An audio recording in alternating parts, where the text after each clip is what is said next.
గురువుగారు, ధర్మవీరుడిగా కర్మయోధుడిగా భీష్మ పితామహుడు వర్తిల్లాడు. అయితే త్యాగైక ధనుడిగా భీష్ముడి యొక్క వ్యక్తిత్వాన్ని ఎలా విశ్లేషించుకోవాలి? అష్టవసువులలో చివరివాడు ప్రభాసుడు. ఇల్లాలి మాట విని కామధేనువు సంతానమైన నందిని ధేనువును ఋషి ఆశ్రమంలో ఉన్నటువంటి దానిని సంగ్రహించే ప్రయత్నం చేసి ఆగ్రహానికి గురై ముని శాపం కారణంగా మనుష్య రూపం పొందవలసి వచ్చింది. అక్కడ ఇక్కడ కాకుండా గంగాదేవి కడుపున జన్మించిన పుణ్యబలం కారణంగా అతడే దేవవ్రతుడు అన్న పేరిట నామకరణం చెందిన తరువాత 16 సంవత్సరాలు పూర్తి అయిన ఆ పిల్లవాడిని సకల విద్యా ప్రవీణుడిగా చేసి గంగాదేవి శంతనుడికి అప్పగించి అంతర్ధానమైంది.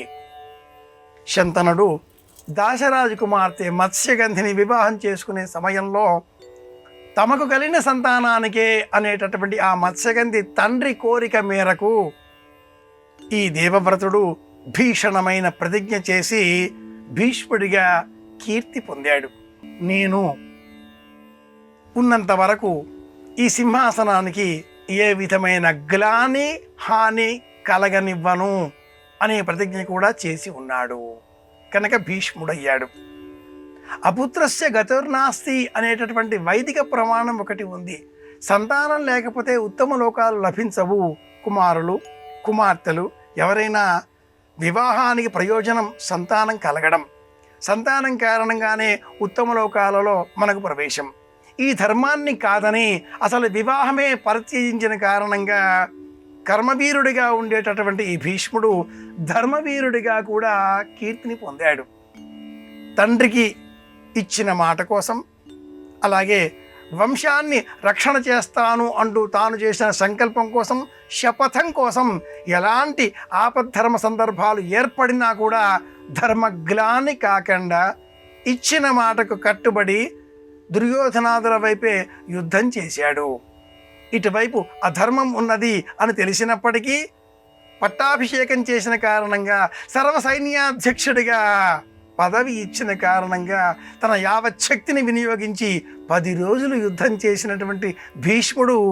అందుకే మనకు నిత్యము ప్రాతస్మరణీయుడిగా మనం తలుచుకుంటూ ఉంటాం. భీష్మ పంచక వ్రతం అనే వ్రతం పేరిట అపుత్రస్య సంతానం లేని కారణంగా ప్రతి వ్యక్తి కూడా వివాహం అయిన తర్వాత తన ధర్మాన్ని అనుసరించి ధర్మోదకం విడిచే సమయంలో బియ్యంతో భీష్మవర్మణే అంటూ వారి పేరు చెప్పి తర్పయామి అని నీళ్లు విడిచిపెట్టాలి. భీష్ముడు అన్న మాట కోసం నిలుచున్నాడు. మాటకు కట్టుబడి జీవితాన్ని గడిపాడు కనుకనే అంతటి కీర్తి పొందగలిగాడు.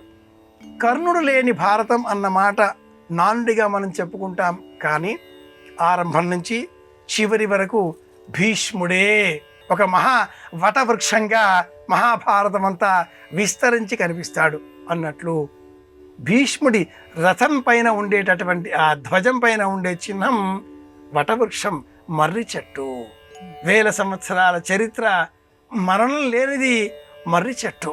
అందుకే మర్రి చెట్టుకు 1000 సంవత్సరాల ఆయుర్దాయం ఉంటుంది అని కూడా అంటారు. ఇది కథ.